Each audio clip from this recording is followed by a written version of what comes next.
Bienvenue sur InfoLive TV, ici Dina Cohen, voici les titres de ce journal.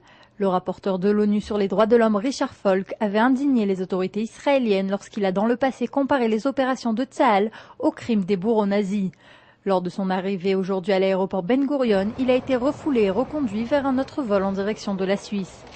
Le ministère israélien des Affaires étrangères a confirmé et justifié cette mesure dans un communiqué accusant Richard Falk de légitimer le terrorisme du Hamas et d'établir des comparaisons éhontées entre la Shoah, le génocide nazi et les opérations israéliennes à l'encontre des Palestiniens. Israël a bien reçu depuis 3 ans 7 autres rapporteurs spéciaux de l'ONU sur les droits de l'homme, mais il était clair que M. Falk n'était pas le bienvenu pour suivre ce communiqué. Le ministère affirme que la venue d'un rapporteur doit être coordonnée et nécessite l'accord préalable du pays dans lequel il se rend. Israël a fermement rejeté le 10 décembre des déclarations de Falk assimilant à un crime contre l'humanité sa politique à l'encontre des Palestiniens de Gaza.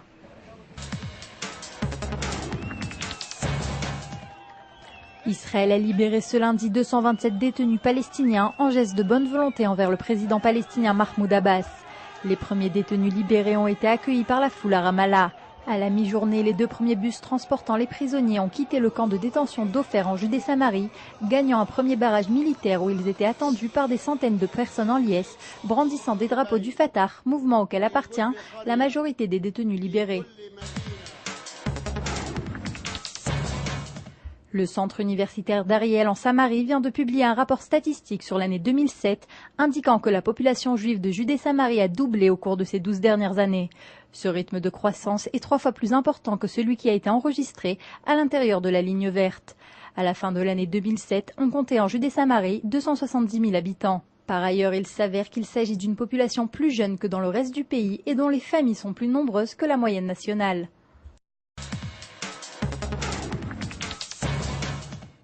Le leader du parti Israël Beitenu, Avigdor Lieberman, a lancé la campagne électorale de son parti dimanche soir dans la ville de Katsrin sur le plateau du Golan.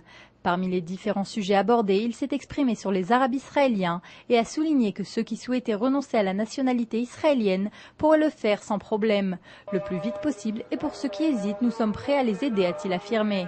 Il a ajouté ensuite qu'il était cependant évident qu'il vaut mieux être les alliés d'Israël que ses ennemis. Le Premier ministre britannique Gordon Brown a exhorté ce lundi le président américain élu Barack Obama à faire du processus de paix au Moyen-Orient une priorité. L'administration de George W. Bush avait tenté d'arriver à un accord sur un État palestinien d'ici la fin de cette année, mais le manque de progrès sur le terrain a retardé ce but qui devra être pris en charge par le nouveau président Obama. Brown a affirmé qu'il travaillait dur avec des responsables palestiniens pour faire en sorte que des progrès soient réalisés au cours de l'année 2009. C'est la fin de ce journal, merci de l'avoir suivi sur InfoLive TV, la première télévision israélienne qui diffuse en 4 langues depuis Jérusalem.